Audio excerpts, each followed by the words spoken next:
ആളുകൾ നിങ്ങളെ ബഹുമാനിക്കുന്ന 12 ശീലങ്ങളുണ്ട്. അവ ഏതൊക്കെയാണെന്ന് നോക്കാം. നിങ്ങൾ അർഹിക്കുന്ന ബഹുമാനം മറ്റുള്ളവർ നിങ്ങൾക്ക് നൽകുന്നില്ലെന്ന് തോന്നുന്നുണ്ടോ? ബഹുമാനം എന്നത് നാം എല്ലാവരും ആഗ്രഹിക്കുന്ന ഒന്നാണ്. പക്ഷേ ആളുകൾ നിങ്ങളുടെ കഴിവുകളെയും നേട്ടങ്ങളെയും അവഗണിക്കുന്നുണ്ട്. നിങ്ങൾ എത്ര തന്നെ കഠിനാധ്വാനികളായിരുന്നാലും നിങ്ങളുടെ മൂല്യം തിരിച്ചറിയാതെ താഴ്ത്തി പറയുന്നു. ചില ആളുകൾ വേണ്ടത്ര റെസ്പെക്റ്റ് കിട്ടാതെ വരുമ്പോൾ വളരെ നിരാശരാകുന്നു. നാം ശരിക്കും ആരാധിക്കുന്ന വ്യക്തികൾ എന്ന് പറയുന്നത് അവർ ആത്മാർത്ഥമായാണ് മറ്റുള്ളവരിൽ നിന്നും റെസ്പെക്റ്റ് നേടുന്നത്. മറിച്ച് യഥാർത്ഥ സ്വഭാവം മറച്ചുവെച്ച് മറ്റുള്ളവരുടെ മുൻപിൽ അഭിനയിക്കുന്നില്ല. നമ്മൾ റെസ്പെക്റ്റ് ചെയ്യുന്ന വ്യക്തികൾ സംസാരിക്കുമ്പോൾ നമ്മൾ അത് ശ്രദ്ധയോടെ കേൾക്കുന്നു. അവരെപ്പോലെ മറ്റുള്ളവരിൽ നിന്നും റെസ്പെക്റ്റ് നേടുന്ന വ്യക്തികളായി മാറുക. നിങ്ങൾ സ്വയം നിങ്ങളെ തന്നെ റെസ്പെക്റ്റ് ചെയ്യുമ്പോൾ മറ്റുള്ളവരും നിങ്ങളെ റെസ്പെക്റ്റ് ചെയ്യുന്നു. ഇനി ആ 12 ശീലങ്ങൾ ഏതൊക്കെയാണെന്ന് നോക്കാം. ആദ്യത്തെ point, the power of disciplined action. അതായത് വാക്കുകൾ കൊണ്ട് മാത്രം നിങ്ങൾക്ക് റെസ്പെക്റ്റ് നേടാൻ സാധിക്കില്ല. പ്രവർത്തനവും ആവശ്യമാണ്. നിങ്ങൾ ആത്മാർത്ഥമായും അച്ചടക്കത്തോടെയും പരിശ്രമിക്കുകയാണെങ്കിൽ മറ്റുള്ളവർ നിങ്ങളെ ആകർഷിക്കുന്നതാണ്. രണ്ടാമതായി വരുന്നത് ദ പ്ലാറ്റിനം റൂൾ. ഇതെന്താണെന്ന് വെച്ചാൽ മറ്റുള്ളവരോട് എങ്ങനെ പെരുമാറണം എന്നതാണ് പറയുന്നത്. നിങ്ങളോട് എങ്ങനെ പെരുമാറണം എന്നല്ല, മറ്റുള്ളവരോട് എങ്ങനെ പെരുമാറണം എന്നാണ് ഇതിൽ പറയുന്നത്. മറ്റുള്ളവരുമായി ശക്തമായി ബന്ധമുണ്ടാകുന്നതിനും ആളുകളുടെ ബഹുമാനം നേടുന്നതിനുമുള്ള ഏറ്റവും ചെറുതും എന്നാൽ ശക്തവുമായ ഒരു മാർഗമാണിത്. പ്ലാറ്റിനം റൂൾ ഉപയോഗിക്കുന്നതിന് നിങ്ങളുടെ ചുറ്റുമുള്ള ആളുകളെ നിങ്ങൾ ശ്രദ്ധിക്കേണ്ടതുണ്ട്. അവരുടെ ഇഷ്ടങ്ങളും ഇഷ്ടമല്ലാത്തവയും തിരിച്ചറിയുക. നിങ്ങൾ മറ്റുള്ളവർക്ക് എന്നും കംഫർട്ടബിൾ ആയിരിക്കണം. നിങ്ങൾക്ക് ആളുകളെ വളരെ വിലപ്പെട്ടവരായി കാണിക്കുകയാണെങ്കിൽ നിങ്ങൾ അവർക്ക് വിലപ്പെട്ടവരാകും. ഇനി മൂന്നാമതായി വരുന്നത് ആംപ്ലിഫൈ യുവർ ഫിസിക്കൽ പ്രസൻസ്. മറ്റുള്ളവരുടെ ബഹുമാനം നേടാൻ നിങ്ങൾ ആഗ്രഹിക്കുന്നുവെങ്കിൽ നിങ്ങളുടെ ഫിസിക്കൽ പ്രസൻസ് വളരെ ഇമ്പോർട്ടൻ്റ് ആണ്. നിങ്ങളുടെ ശരീരത്തിലെ കുറവുകളെ ഒരിക്കലും കുറച്ച് കാണരുത്. നിങ്ങളുടെ ശരീരത്തിൽ ആത്മവിശ്വാസം തോന്നണം. നിങ്ങളുടെ ശാരീരിക രൂപം ആളുകൾ നിങ്ങളെ എങ്ങനെ കാണണം എന്നതിനെ നന്നായി ബാധിക്കുന്നുണ്ട്. മറ്റുള്ളവർ നിങ്ങളെ ശക്തരും കഴിവുള്ളവരുമായി തോന്നാൻ ഇത് സഹായിക്കുന്നു. നിങ്ങളുടെ ലുക്ക്, ഡ്രസ്സിംഗ് സെൻസ്, അപ്പിയറൻസ് ഇതെല്ലാം ശ്രദ്ധിക്കുക. ഇതെല്ലാം മറ്റുള്ളവരിൽ നിന്നും നിങ്ങളെ വ്യത്യസ്തരാക്കുന്നു. നാലാമതായി വരുന്നത് മീൻ എവരി വേർഡ് യു സേ. നിങ്ങൾ സംസാരിക്കുന്ന ഓരോ വാക്കുകളും ഇമ്പോർട്ടൻ്റ് ആണ്. ആളുകൾ നിങ്ങളെ കൂടുതൽ ഗൗരവമായി കാണണമെന്ന് നിങ്ങൾ ആഗ്രഹിക്കുന്നുണ്ടോ? നിങ്ങൾ പറയുന്ന വാക്കുകൾ വളരെ ക്ലിയർ ആൻഡ് പെർഫെക്റ്റ് ആയിരിക്കണം. അഞ്ചാമതായി വരുന്നത് the unconscious power of names. നിങ്ങളൊരു പ്രത്യേക സാഹചര്യത്തിൽ ആരെയെങ്കിലും കണ്ടുമുട്ടുമ്പോൾ അവരുടെ പേര് ഓർക്കുക.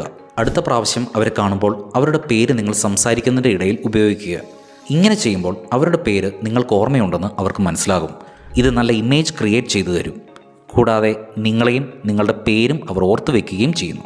ആറാമതായി വരുന്നത് സോൾവ് യുവർ ഓൺ പ്രോബ്ലംസ്. കഴിവതും നിങ്ങളുടെ സ്വന്തം പ്രശ്നങ്ങൾ സ്വയം പരിഹരിക്കാൻ ശ്രമിക്കുക. മറ്റുള്ളവരിൽ നിന്ന് ബഹുമാനം നേടാൻ നിങ്ങളുടെ പ്രശ്നങ്ങൾ തിരിച്ചറിയുകയും അവ പരിഹരിക്കാനും നിങ്ങൾക്ക് കഴിയണം. ജീവിതത്തിലെ തടസ്സങ്ങളെ സ്വയം മറികടക്കാൻ ശ്രമിക്കുക. ഇങ്ങനെ ചെയ്താൽ മറ്റുള്ളവർ നിങ്ങളെ ബഹുമാനിക്കുവാൻ തുടങ്ങും. ഏഴാമതായി വരുന്നത് എംബ്രേസ് യുവർ ഫെയിലിയേഴ്സ്. നിങ്ങളുടെ പരാജയങ്ങളെ ഉൾക്കൊള്ളാൻ ശ്രമിക്കുക. ഏതെങ്കിലും ഒരു കാര്യത്തിൽ പരാജയം സംഭവിച്ചാൽ അത് ഏറ്റെടുക്കുക. അല്ലാതെ മറ്റുള്ളവരെ കുറ്റം പറയുന്നതും തെറ്റുകളെല്ലാം മറ്റുള്ളവരുടെ തലയിൽ കൊണ്ടിടുന്നതും ഒഴിവാക്കുക. നിങ്ങളുടെ കുറവുകളുടെ ഉത്തരവാദിത്തം നിങ്ങൾ ഏറ്റെടുക്കണം. ഇതത്ര എളുപ്പമുള്ള കാര്യമല്ല. പക്ഷെ നമ്മൾ ബഹുമാനിക്കുന്ന ആളുകൾ അവരുടെ പരാജയം സ്വീകരിക്കുകയും അവരുടെ തെറ്റുകൾ മനസ്സിലാക്കുകയും ചെയ്യുന്നു. എട്ടാമതായി വരുന്നത് സ്റ്റാൻഡ് അപ്പ് ഫോർ അതേഴ്സ്. ആരെങ്കിലും മോശമായി പെരുമാറുന്നത് നിങ്ങൾ കാണുമ്പോൾ എന്നും നോക്കി നിൽക്കുന്ന പോലെ നിൽക്കരുത്. മറ്റാരെങ്കിലും ഇടപെടട്ടെ എന്ന് വിചാരിച്ച് മിണ്ടാതെ നിൽക്കാനും പാടില്ല. ഏതൊരു വ്യക്തിയെയും സാഹചര്യത്തെയും സ്വാധീനിക്കാനുള്ള കഴിവ് നിങ്ങൾക്കുണ്ടാവണം. നിങ്ങളൊരു പ്രശ്നം തിരിച്ചറിഞ്ഞാൽ അത് വളരെ ശാന്തമായും ബുദ്ധിപരമായും സോൾവ് ചെയ്യുക. നിങ്ങളൊരു ഹീറോ ആവണം എന്നല്ല പറയുന്നത്. മറ്റുള്ളവരുടെ പ്രശ്നത്തെ ലളിതമായി പരിഹരിക്കാൻ അറിയാവുന്ന ഒരു വ്യക്തിയായി നിങ്ങൾ മാറണം. ഒൻപതാമത്തെ ഷെയർ ദ സ്പോട്ട്ലൈറ്റ്. നിങ്ങളുടെ വിജയത്തിന് സഹായിക്കുന്നവരെ ഒരിക്കലും മറക്കരുത്. നിങ്ങളുടെ വിജയത്തിന് ശേഷം അവരോട് നന്ദി പറയാൻ ഒരിക്കലും മറക്കരുത്. ക്രെഡിറ്റ് കൊടുക്കേണ്ടിടത്ത് തീർച്ചയായും അത് നൽകുക.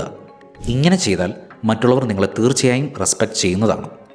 പത്താമതായി വരുന്നത് എക്സ്ചേഞ്ച് മ്യൂച്വൽ റെസ്പെക്റ്റ്. റെസ്പെക്റ്റ് എന്ന് പറയുന്നത് പരസ്പര കൈമാറ്റമാണ്. നിങ്ങൾ ആരെയും ബഹുമാനിച്ചില്ലെങ്കിൽ നിങ്ങളെയും ആരും ബഹുമാനിക്കില്ല.